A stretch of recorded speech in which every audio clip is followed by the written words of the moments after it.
Hello fellow cyborgs, and welcome to a book and movie review. In today's review, I'm going to be talking about a movie that I have adored for many years and a book that I only recently have been reacquainted with.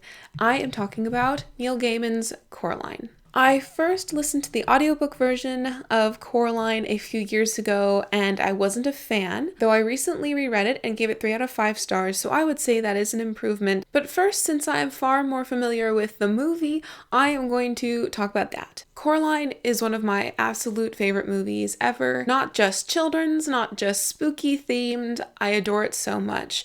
The character designs just take my breath away. I love Coraline's blue hair and her tenacious attitude.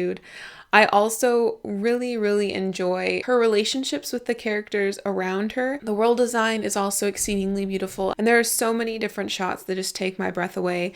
When the otherworld garden is revealed is one of them, and another is at the very end when a picture of the moon is replaced with a white glowing balloon. I love the interconnectedness of the characters with Wyborn's grandmother. I also love how everything just gets tied together. No shot, no detail is insignificant in this movie adaptation. And when reading a book, the major differences between it and the movie's adaptation become very apparent.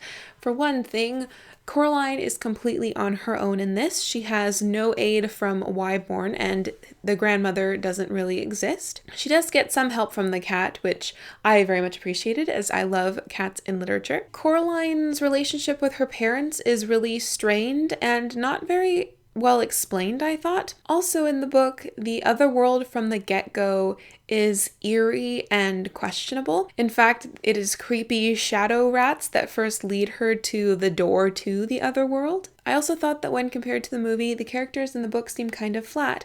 It seemed as though once Neil Gaiman decided on their very interesting and imaginative names, example Coraline, Miss Spink, Miss Forcible, Mr. Bobo, he kind of stopped character development there. I knew absolutely nothing about Coraline's parents and her relationship with them. I also knew very little about Coraline herself, what sort of person she was and what sort of life she had before she moved to this new house. And while I was reading this, I found my mind wandering quite a bit, as it sometimes does when I'm reading fairy tales, in that there are plot points and characters, but you have to flesh them out yourself. You're not really given all of those details in the text. And when I'm reading a full-length novel, I expect that fleshing out to be in here.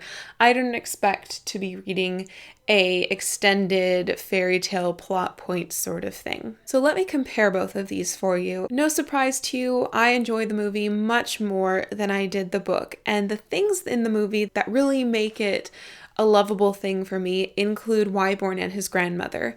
I also adored the little doll that the other mother makes to spy on the children that she wants to entrap. I also really loved the depiction of the other world in the movie, how it is very seductive and it is absolutely bait for Coraline to stay. In the book, the other world is always very other, very eerie, and also creepy. Coraline never seemed to really be enjoying herself in the other world in the book, whereas in the movie, it is made very plain to what lengths the other mother will go to entice Coraline to stay. For example, the show with Miss Spink and Miss Forcible, the garden. I also found that the relationship between Coraline and her parents was really fleshed out in the movie. You got to understand a little bit more about them as well, why they've recently moved, what work they do, how frustrated and overwhelmed they are with moving and having Coraline around the house, not in school yet. I could sympathize with them, if not empathize, their neglect toward Coraline. In the movie, in the game that Coraline plays to challenge the other mother, she has to discover the ghost eyes, and she finds them in objects hidden within the 3 wonders that the other mother provided for her. In the book, they're just different colored marbles, and I thought that interconnectedness of the movie just took Neil Gaiman's original work a step further and a step more into awesome. So no surprise, you already know I prefer the movie much more to the book. However, I'm ever grateful to Neil Gaiman for writing the book that then made the movie possible, a movie that I adore ever so much. Please leave me in the comments down below the title of a movie based upon a book that you liked more than the original material.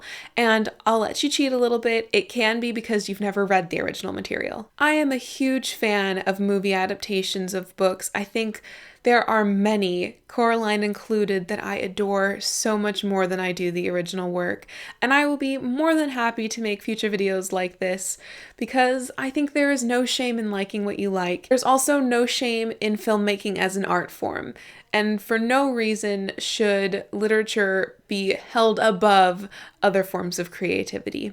At least that's what I think. Thank you for watching. I hope that you read or watch Coraline as you like if you haven't yet. And until next time, continue to be lovely.